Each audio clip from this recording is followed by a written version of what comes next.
Olá pessoal, mais uma vez bem-vindos ao nosso curso de Direito Processual Civil. Hoje nós vamos falar sobre o livro 6 da parte geral do novo CPC, que trata da formação, suspensão e extinção do processo. Então, como se desenvolve, como se inicia, se desenvolve e se extingue a nossa relação jurídica processual. Então, vamos começar. Formação do processo.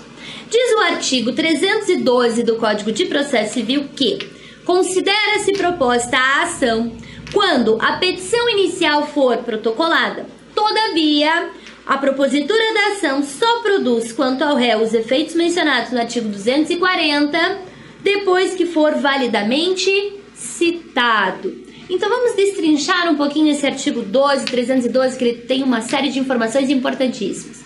Então a relação jurídica processual, ela se forma quando? O processo se forma quando? O processo existe a partir do momento que a petição inicial for protocolada. Uma vez que ela for proposta a ação por meio da petição inicial, significa que eu já tenho o processo, ele já existe. Então, a propositura da petição inicial, ela corresponde a um pressuposto processual de existência. Protocolei a petição inicial, significa que o meu processo existe. Porém, a simples propositura da petição inicial, ela cria o que a gente chama de relação jurídica linear. Por que linear? É uma relação jurídica apenas do autor para com o juiz. Eu protocolei a petição inicial, significa que o juiz recebeu. Mas eu estou precisando ainda de uma terceira pessoa. Não dá para o meu processo continuar apenas com o autor e com o juiz, a não ser naquelas hipóteses de indeferimento da petição inicial ou improcedência liminar do pedido. Não sendo essas hipóteses, eu preciso de um terceiro importantíssimo aqui nessa relação jurídica processual, que é o réu. O réu, uma vez sendo citado, é que vai conferir a validade para a minha relação jurídica processual. Então, o processo começa com a propositura da petição inicial. Significa que o meu processo existe, pressuposto processual de existência da relação jurídica processual. Mas ele só será válido, pressuposto processual de validade, com a implementação do réu no processo, ou seja, a partir do momento que ele é citado validamente. Aí sim, eu tenho uma relação jurídica com o autor, que protocolou uma petição inicial, o juiz que recebeu essa inicial e citou o réu para o réu complementar a relação jurídica. E os efeitos de que trata aqui o artigo 240, né, o artigo 312, com a remissão que ele faz, o artigo 240, são os efeitos da citação. Então, a citação que tem aqueles efeitos de interromper a prescrição, a citação que tem os efeitos de tornar litigiosa a coisa, a citação que tem o efeito de configurar em mora o devedor. Então, todos os efeitos da citação é que passam a ser visualizados a partir do momento que o réu é citado. Então, o que a gente vai entender da formação do processo? O processo existe a partir do protocolo da petição inicial, mas gera apenas uma relação linear. Ele precisa, para ter validade, da implantação do réu na relação jurídica processual. E essa implantação do réu é um fenômeno que só vai acontecer mediante a citação. A partir do momento que o correio, que o oficial de justiça, enfim, todos os meios de citação que nós vamos ver mais pra frente um pouquinho das nossas aulas, o réu é citado, ele sabe que existe uma demanda em face dele, integra essa relação jurídica, aí sim eu tenho desenvolvimento regular e válido do meu processo. Suspensão do processo. Artigo 313. Suspende-se o processo, inciso 1º, pela morte ou pela perda da capacidade processual de qualquer das partes, de seu representante legal ou de seu procurador. Então, quando acontece o falecimento do autor, falecimento do réu, falecimento do advogado do autor, falecimento do advogado do réu ou dos seus respectivos representantes legais, vai acontecer a suspensão do processo. Mas essa suspensão aqui do inciso 1º, a gente tem que analisar por quê. Se o direito ventilado nessa relação jurídica processual for um direito intransmissível, não acontecerá a suspensão do processo, e sim a extinção do processo. Como assim? Vamos supor que o autor ingressou contra o réu com uma demanda de divórcio. Eles eram casados e ingressaram com essa demanda de divórcio litigioso. No meio do caminho, o marido morreu, uma das partes faleceu.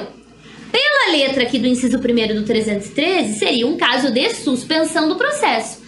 Mas o divórcio, ele é um tipo de direito transmissível? Há possibilidade dos herdeiros se habilitarem, né, nessa demanda de divórcio? Não. Então, a partir do momento que o sujeito faleceu, vai acontecer a extinção do processo.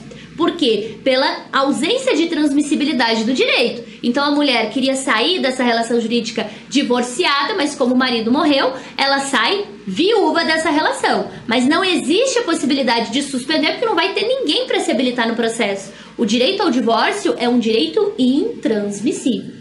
Então, se não for um direito intransmissível, aí sim, inciso 1º, faleceu o autor, faleceu o réu, faleceu o advogado do autor, faleceu o advogado do réu, suspensão do processo. Então, em relação às partes, se for transmissível, vai acontecer a suspensão do processo e os herdeiros vão se habilitar no processo, o procedimento especial de habilitação, para dar continuidade à relação jurídica. Então, faleceu o credor, os filhos do credor, os herdeiros do credor, continuam ali a relação de cobrança. Faleceu o devedor, os filhos do devedor ainda continuam responsáveis pelo pagamento até os limites da herança. Então, faleceu as partes e sendo possível a transmissibilidade, suspensão do processo. Faleceu as partes e não sendo possível a transmissibilidade do direito, extinção do processo. Agora, faleceu o advogado.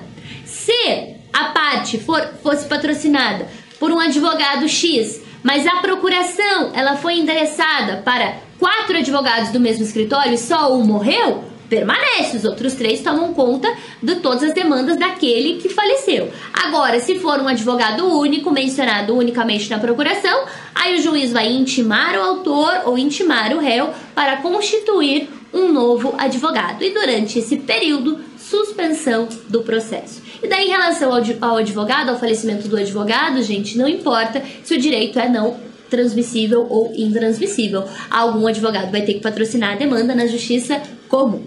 Muito bem, vamos para o inciso 2. Também suspende-se o processo pela convenção das partes. Então, as partes podem convencionar a suspensão do processo pelo prazo máximo de até 6 meses. Aliás, a convenção da suspensão do processo é algo que pode ser inclusive feito por meio daqueles negócios jurídicos processuais. Também suspende-se o processo pela arguição de impedimento ou suspeição. O que é isso? As causas de impedimento estão no artigo 144 do Código de Processo Civil. As causas de suspeição no artigo 145 do Código de Processo Civil. Causas de impedimento, aquelas causas graves nas quais o juiz não pode, não deve jamais julgar. Situações nas quais ele é marido da parte, é irmão do réu, já oficiou nesse processo enquanto membro do Ministério Público, em outro grau de jurisdição, enfim, as hipóteses previstas no 144 são aquelas que o juiz não pode, não deve jamais julgar. O que ele faz? Ele recebe esse processo e verifica que existe uma hipótese do 144. Ele vai se declarar impedido e vai remeter os autos a outro juiz, ao juiz que seja competente e desimpedido para julgar esse processo. Então, durante esse trâmite do processo até aquele juiz desimpedido, o processo fica suspenso. E nas causas de suspeição? Causas de suspeição são aquelas causas um pouco mais leves, mas de qualquer forma o juiz não deve julgar esses processos. Processos nos quais ele tem interesse no conflito, recebeu dádivas, tem amizade íntima com a parte, inimizade com a parte, com o advogado. Então, são circunstâncias que ele não deve julgar. O que ele faz? Da mesma forma, recebe a petição inicial, verifica que se trata de uma situação prevista no 145, se declara de próprio punho suspeito e remete os autos a um juiz competente e desimpedido para julgar esse processo. Durante esse caminho do processo, até que o outro juiz pegue a relação jurídica processual, o processo fica suspenso. Também fica suspenso o processo pela admissão de incidente de resolução de demandas repetitivas, ou seja, eu tenho aquelas demandas de massa, aquelas demandas que se repetem, são demandas ajuizadas por partes diferentes, mas que têm o mesmo pedido, a mesma causa de pedir. Então são demandas que se repetem ao longo do dia no nosso poder judiciário, nitidamente as relações de consumo e outras tantas demandas de massa que nós temos. Então o que acontece? Instaurado um incidente de resolução de demandas repetitivas, serão recolhidos todos os processos que tratam dessa mesma questão de direito, sorteada uma demanda causadora do incidente, e essa uma demanda será julgada.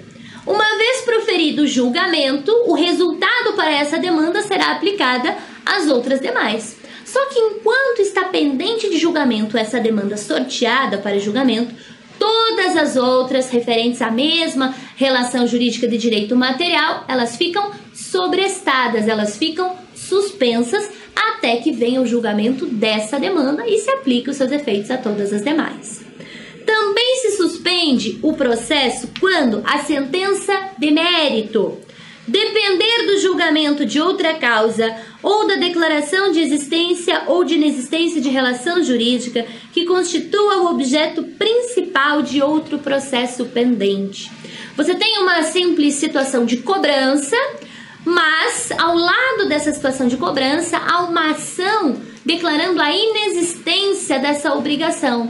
Bom, antes de cobrar ou não cobrar o que o sujeito deve, eu preciso saber se essa relação existe ou não. Então, se existe uma ação envolvendo a declaração de inexistência dessa obrigação, é algo que depende para o julgamento da minha ação de cobrança? Claro que sim. Então, eu suspendo a ação de cobrança até que seja julgada a ação declaratória de existência ou inexistência da obrigação. Declarada, sim, a obrigação existe, retomo o curso da ação de cobrança e cobro o meu devedor. Declarada inexistente a obrigação, retomo o curso da ação de cobrança para extinguir o processo. E nesse caso, a suspensão só pode durar até 1 ano, prazo máximo de 1 ano. E também é possível a suspensão do processo quando a sentença de mérito tiver de ser proferida somente após a verificação de determinado fato ou produção de certa prova requisitada a outro juízo. Então, é uma sentença que demanda uma prova ou demanda um resultado a ser proferido em outro processo, de outro juízo. Então, eu suspendo esse meu processo até que seja produzida aquela prova em outro juízo e eu possa trasladar para o meu processo o resultado final. Também se suspende o processo por motivo de força maior. Então, aquelas situações vivenciadas no direito civil de força maior, vai acontecer a suspensão do processo. Então, situações de calamidade, calamidade pública, greves gerais, enfim, suspensão do processo, desde que o tribunal faça uma menção a isso. Inciso 7º, quando se discutir em juízo questão decorrente de acidentes e fatos da navegação de competência do Tribunal Marítimo. Então, em relação às ações de competência do Tribunal Marítimo, toda vez que se necessitar de uma prova decorrente de acidente e fatos de navegação, suspende-se o processo. Então, você entra lá com uma indenização qualquer que demanda, que depende de uma investigação perante o Tribunal Marítimo, perante um acidente, fato relacionado ao Tribunal Marítimo, suspende-se a atuação principal até que venha essa resposta do Tribunal Marítimo. E também se suspende nos demais casos que este código regula, que são aquelas situações de suspensão quando há intervenção de terceiros, a suspensão quando há conexão, continência de processos. Então, suspende-se o processo até que seja regularizada a relação jurídica do direito material.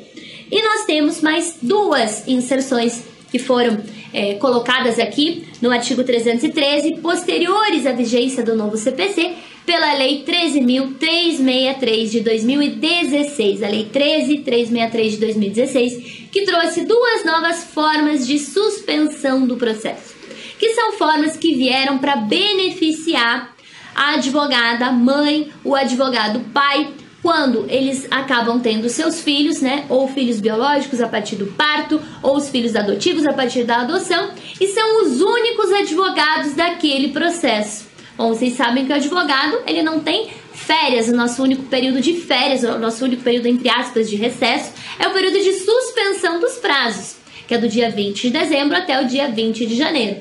Mas a advogada, o advogado que trabalha autonomamente, trabalha sozinho, venha a ser pai, venha a ser mãe, ela tem que tomar conta, ele tem que tomar conta dos processos que ele está trabalhando, não tem outra pessoa para deixar esse processo. Então, mesmo com o filho pequeno, recém-nascido, tem que continuar a sua atividade laboral, a sua profissão.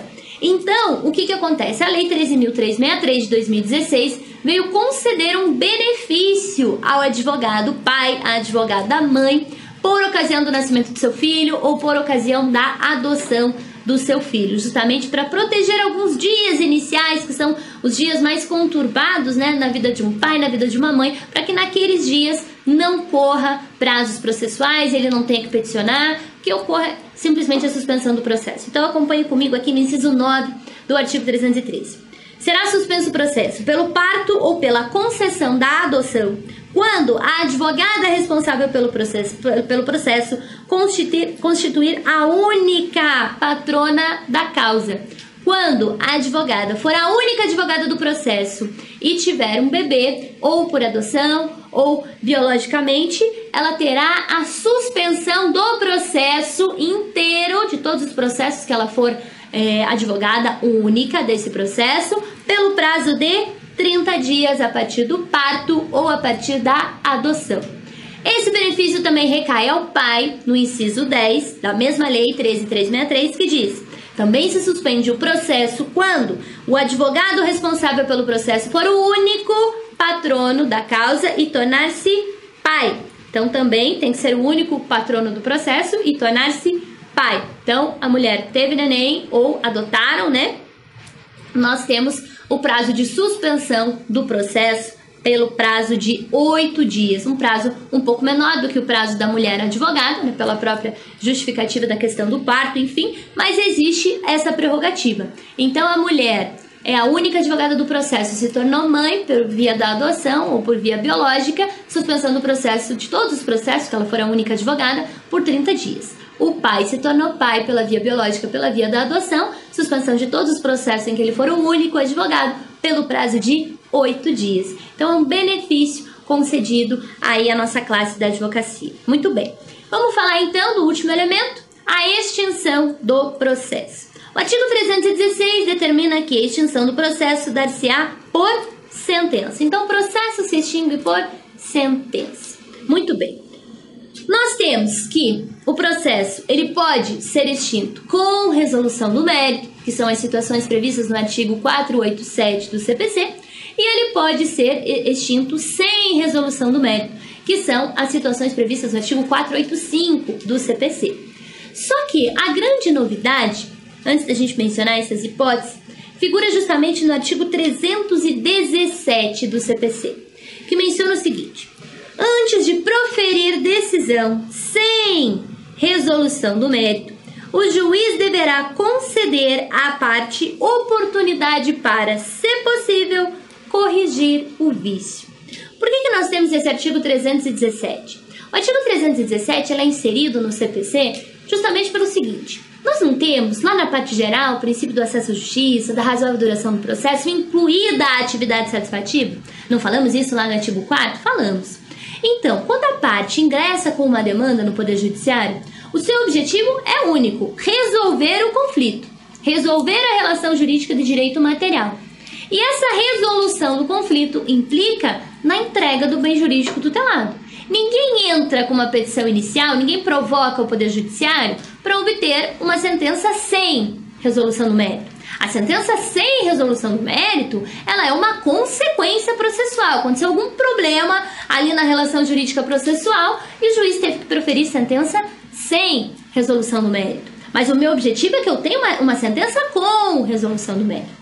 E justamente por essa razão que as sentenças sem resolução do mérito são aquelas que fazem coisa julgada meramente formal, ou seja, o juiz proferiu sentença, eu não consigo discutir mais naquela relação jurídica, mas se eu quiser, eu posso propor uma nova demanda, porque ela foi uma sentença proferida sem resolução do mérito. Eu posso repropor a demanda. Apenas em algumas situações específicas que não, mas na grande maioria eu posso repropor a demanda. Então a ideia do legislador foi o seguinte: por que oportunizar essa possibilidade de repropositura da demanda com um gasto mais de custas, de honorários, tanto gasto para a parte como gasto para o próprio Poder Judiciário? Então, tudo aquilo que o juiz conseguir resolver, ele resolve, controla o vício, contorna essa situação para proferir sentença com resolução do mérito. Então, as únicas coisas que o juiz efetivamente não consegue resolver, gente, são aquelas hipóteses de litispendência, coisa julgada, perempção, convenção de arbitragem. São situações que não tem como resolver. Mas existe algum vício de legitimidade, algum vício de interesse, algum vício no pedido, e é possível corrigir esse vício? Corrige para que no mesmo processo a parte receba a entrega do bem jurídico tutelado, receba uma sentença com resolução do mérito. Então, vamos à análise das duas modalidades de sentença: quando tem resolução do mérito e quando não tem resolução do mérito. Não haverá resolução do mérito. CPC, artigo 485. O juiz não resolverá o mérito, não profere sentença com resolução do mérito. Quando? Indeferir a petição inicial. Então, todas aquelas hipóteses do artigo 330 do CPC, que são as hipóteses de indeferimento da petição inicial, ilegitimidade, ausência de interesse de agir, inépcia da petição inicial. Também não haverá resolução do mérito quando o processo ficar parado durante mais de um ano por negligência das partes. Então, o juiz pede para as partes se manifestarem, as partes não se manifestam, negligência das partes por mais de um ano, também a extinção do processo sem resolução do mérito. Não haverá resolução do mérito quando não promover os atos e as diligências que lhe incumbir o autor, abandonar a causa por mais de 30 dias. Então, o juiz pede para a parte promover alguma diligência, juntar alguma prova, fazer alguma coisa, a parte não faz e abandona a causa por mais de 30 dias, extinção do processo. Também haverá extinção do processo sem resolução do mérito quando o juiz verificar a ausência de pressupostos de constituição e de desenvolvimento válido e regular do processo, como citação válida, petição inicial apta, juiz competente, imparcial, advogado regularmente inscrito na OAB, com procuração. Também não será concedida a sentença, não haverá resolução do mérito quando o juiz reconhecer a existência da perempção, quando por 3 vezes o autor da causa de extinção do processo, litispendência, 2 demandas iguais pendentes de julgamento, coisa julgada, 2 demandas iguais, uma já com julgamento de mérito, a outra não. Então também sentença sem resolução do mérito. Também não haverá resolução do mérito quando o juiz verificar a ausência de legitimidade ou interesse processual por parte do autor, extinção do processo sem resolução do mérito. Quando o juiz acolher a alegação de existência de convenção de arbitragem ou quando o juízo arbitral reconhecer a sua competência. São causas de extinção do processo sem resolução do mérito. Também não haverá resolução do mérito quando o juiz homologar a desistência da ação, o autor desiste da ação. Lembrando que a desistência até a citação, ela pode ser feita sem qualquer problema pelo autor, e após a citação, para desistir eu preciso da concordância do réu.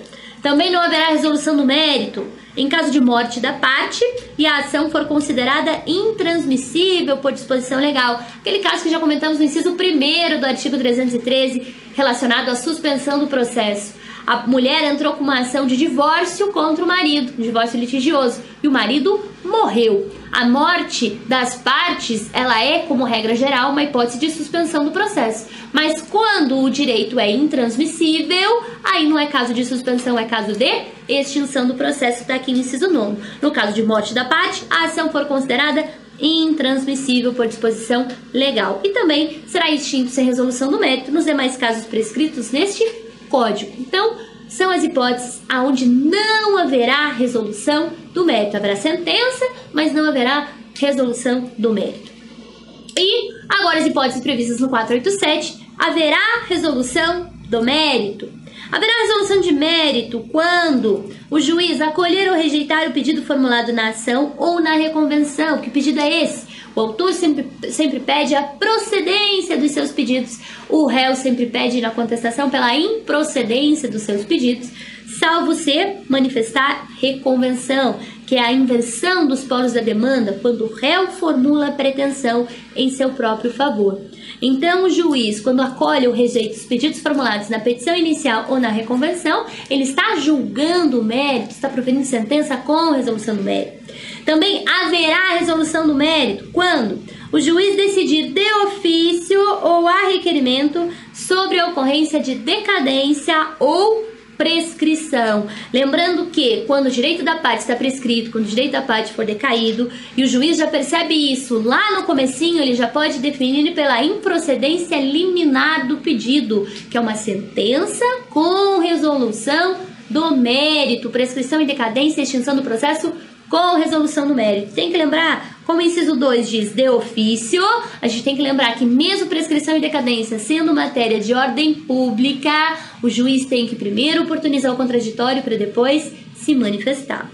Também haverá resolução do mérito quando o juiz homologar o reconhecimento da procedência do pedido formulado na ação ou na reconvenção. Então, homologou o reconhecimento jurídico do pedido feito pelo réu, homologou a transação, o acordo judicial ou extrajudicial, e homologou a renúncia à pretensão formulada na ação ou na reconvenção. Então, quando o juiz homologa o acordo judicial ou extrajudicial, homologa o reconhecimento da procedência do pedido, o que é feito sempre pelo réu, quem reconhece o pedido é o réu, ou homologar a renúncia, que é feita sempre pelo autor, quem renuncia ao seu próprio direito é o autor.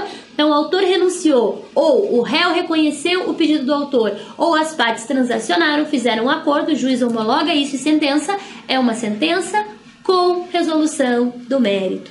Então, nós vimos que o processo começa a partir do protocolo da petição inicial, só se torna válido e regular com a citação.